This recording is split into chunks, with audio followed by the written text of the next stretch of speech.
Hey friends, if you wish to add a microphone to OBS Studio, then please watch this video. Now I am recording from OBS Studio. By default, there is a mic here already. I'll show you. This is the mic. Okay, I don't know if it impacted the audio, but whether it's working or not depends. Even if it doesn't, when you're speaking from a mic and the mic is being caught by your system, then it will resound as the desktop audio. But if you still want to add a mic, then click on the plus symbol and select audio input capture and then create new and click on OK. Select default, select this mic, click on OK. I have dumbed down this mic so that it doesn't impact the audio right now, but this is how you can add a mic. And to remove it, click on the three dots here and you can remove it. Okay, you can right click on this one and then you can select remove.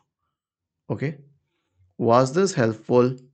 If yes, then please subscribe to the channel, and if not, then let us know in the comment section of the video on how we could help you further. Thank you for watching this video and have a nice day.